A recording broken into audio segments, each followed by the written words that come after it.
Hello, I'm Jonathan Weiner of MWorks Mastering Studios, and right now I'd like to talk to you a little bit about stereo processing and mastering. So what does it mean, stereo processing? So maybe the place to start is to talk about what does it mean to think about stereo. Right? There are really two different ways of thinking about stereo. One is that you have left channel, right channel. You have two mono channels that are feeding two channels in an amplifier, two speakers, and the arrival time of the sound coming out of one speaker or the other, or both at once, will determine the perceived direction of any given sound. So if you delay one speaker a little bit, everything will sound like it's coming from the other speaker because of the precedence effect, or the Haas effect, as we know it. Anyway, so that's one way of thinking about it, is as dual mono. The second way of thinking about it is something called MS, or mid-side. It's a style of processing audio that's coming a little bit more into vogue in some plugins and compressors and equalizers that are being, and also analog equipment that's being introduced to the market over the last several years. But going way back, it's best known as a microphone pickup technique. The principle of MS, or mid-side, is to think about everything that's coming from both speakers at once, that's common to both channels, as being one component of the sound, and everything that's different, that's arriving at a different time from one speaker or the other, or the difference channel, as being the other component of the sound. This is sometimes known as A minus B. If you want to listen to the difference signal in a mix or recording, you can take the two channels in a recording, pan them both to mono, flip one of them out of the phase, and what you end up hearing is the difference signal, everything that's not common to both channels in a recording. So that's a different way of thinking about the stereo field, and the way we think about processing stereo. So what's important, what's interesting, what's meaningful about this? Well, if you think about it, when you are listening to the output of two speakers, in order to determine direction, you're relying very heavily on this concept of phase, or arrival time, shall we say. If something shifts in the arrival time between the two speakers, then suddenly you'll have a very, very different sense of its location.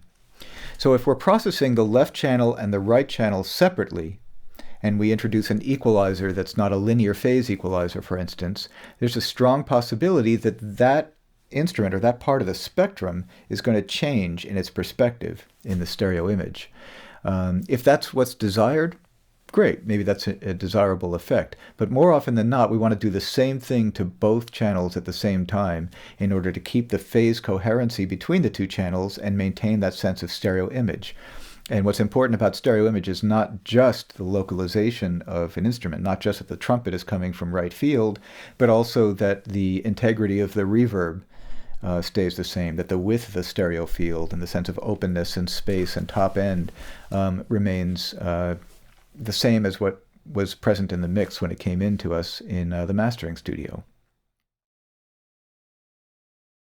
Processing in the mid-side paradigm has a similar kind of concern about it. In other words, if you change the arrival time, the phase relationship between the mid and the side channel, you're likely to drastically change the sense of space in a recording.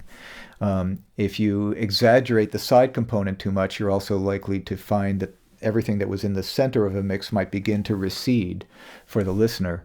And I think most people would agree that the stuff that appears in the center of a stereo image is very often the most important stuff. In a pop mix, it's usually the kick drum, the snare drum, the vocal, the bass, the main players in a mix. So you have to be careful about how much you change things in the mid channel and the side channel with respect to each other.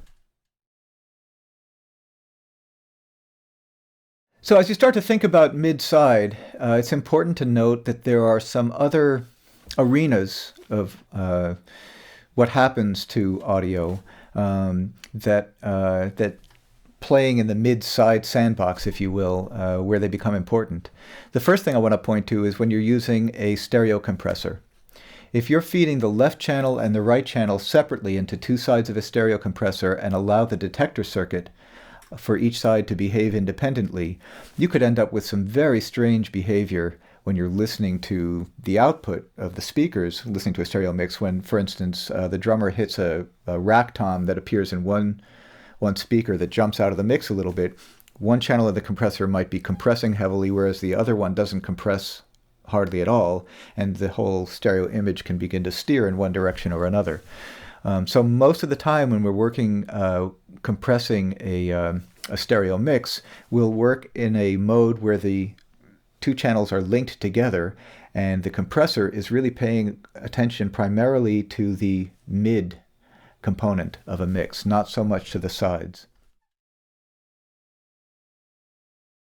In a similar sense, MP3 encoding is based on the idea that you want to try to do as little processing as possible to the most important part of the signal, namely the mid, the thing that's common to both signals, and throw away as much of the information that is involved in the, quote, less important part of the signal, namely low-level signals, out-of-phase signals, very high-frequency, very low-frequency signals that are out of phase. And so if you start to create a mix where you exaggerate the side information and de-accentuate the center channel, when you pass your audio through an MP3 encoder, you may find that you're hearing a much more pronounced effect from the MP3 encoder on your mix. So there again, you want to be careful about exaggerating the side channel too much, exaggerating the sense of space too much, because given that we're all having to deliver things with lossy codecs, with MP3 and with AAC, you may end up with some unintended consequences of your processing.